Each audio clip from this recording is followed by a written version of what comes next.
take on it is, as a black man with a son, is a little different than those of other persuasions.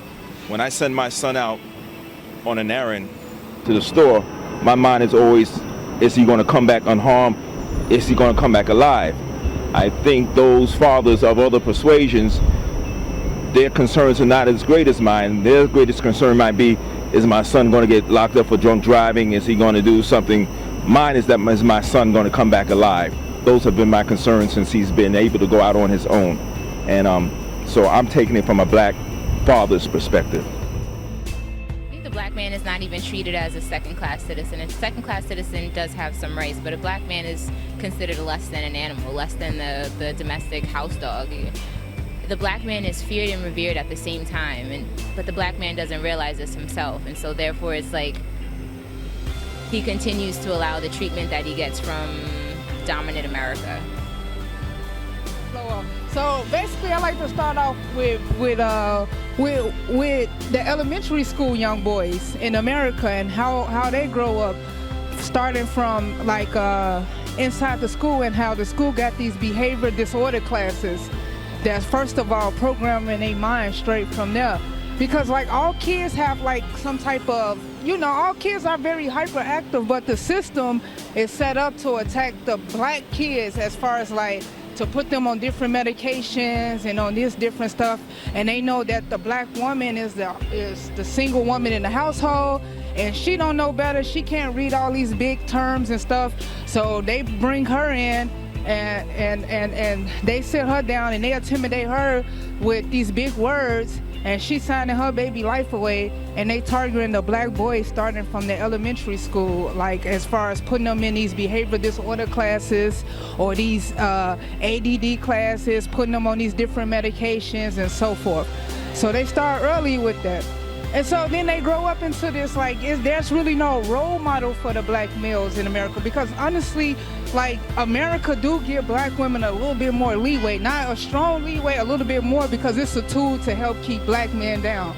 Because back in the Willie Lynch times, they wanted black women to be the power of the community because they was afraid of the African man. Come on, look at him. He was a god. The muscles. And at 15 years old, this little boy can take down a 40-year-old, 2 or 3 40-year-old white man. Because naturally, he was born like a real physical human god. So back in these times, the idea of taking a black man down in America is, it starts from like when they young. And then when you get into the teenage years, they know that black men want the American dream. They know that because they took the dream away. So then what they do is that they use these televisions, and then they use all these rap songs, and they use all these, all these different things to try to control the teenager mind of a black man. And then he goes into being a dope man. And then, it becomes confusing, but they know what they're doing. They start from a young age, and then they build them up. And then most of the black men are not at home with another man, they at home with a woman. So if they be a little bit soft and caring, the other one's gonna make fun of them. It's just like I can go on and on and on and on about the I believe ideas. it means everything. Especially me being from Africa originally, I'm from Sierra Leone. I understand the struggles that black people and people of minority come from. We just always have to work 2 times harder for everything that we have. It makes me understand history more. It makes me want to understand history more because I want to learn more about myself. And being a black man in America just signifies strength and commitment and passion and excellence for everything I do, because I have to work for myself with everything that I have. So, yeah. To be a black man in America is to be essentially a second-class citizen in a lot of ways. You're not really afforded the same rights to bear arms because of policing and other things like that. Also, just like there's sort of cultural policing as well of like what's acceptable from a black person. You see a lot of I guess, monolithic representations of blackness and black masculinity in the media. And, you know, sometimes it's not as open and diverse as you would like it to be. I guess that's from the white perspective, and one of the most unifying things about being a black male in America is racism. I mean, blackness is so diverse that it's hard to categorize it, you know, just here like on a microphone, just like giving out a definition, but there is that unifying factor of just being systematically targeted by like racist institutions. And I think also a part of that struggle is how black men have reacted against that and created so much beauty and cultural capital from that struggle. And yeah, I just think being black in America is, you know, a black male in America is to be, you know, not fully appreciated for what you have to offer, but to sort of offer it anyways. What I see with the parenting today of these children, these adolescents growing up, is that, you know, they have no guidance. And as far as being black, you know, I used to be a Wall Street worker. I worked at 26 Federal Plaza, you know, all through Wall Street, the Wall Street arena. But I experienced a lot of racism. You know, when one door closes, I just opened up another. Hey, how you doing? My name is Giovanni Jacobo. I'm from New York City, born and raised. I'm Dominican, and to be a black man here in New York, here in the United States, means to me that you have to just try to be better than what you think you can be. You have to, if you think you can run 2 miles, go run 4 miles.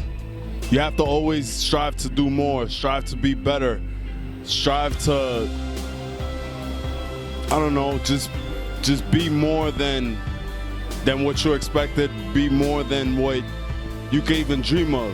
You gotta dream big, and you have to live it up to the fullest. You gotta fulfill that dream. And there's this notion that there's an American dream here in the United States, and it's a dream. That's all it is. It's a dream. It may not be a reality, but you got to try to make it a reality.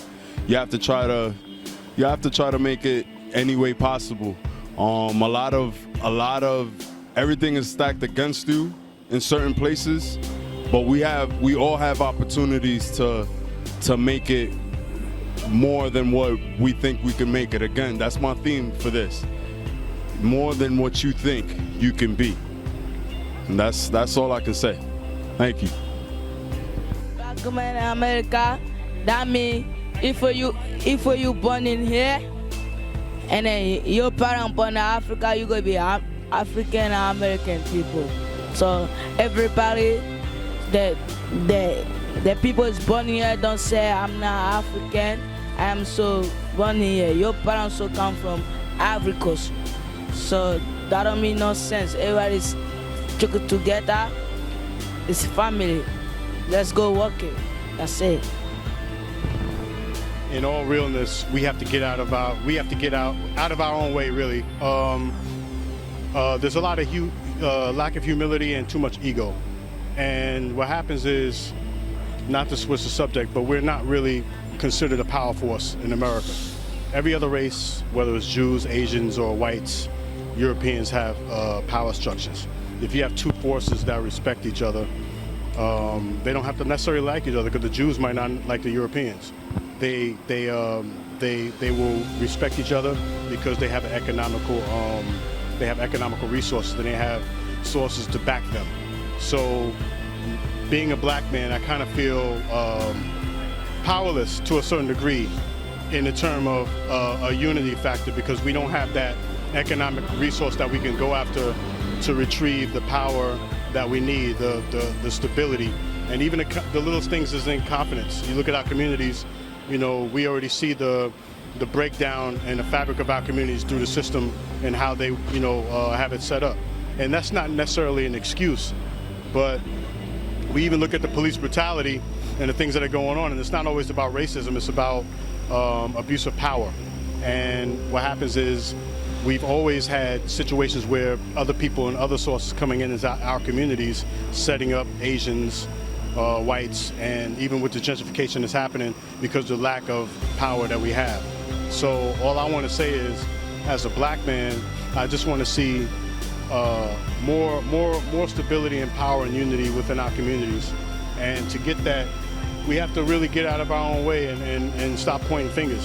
And I understand the fact that through experience that, you know, once you get backed against the wall, you have to bite sometimes. Sometimes we have to prove a point. And throughout that, Black Lives Matter and other groups have come up.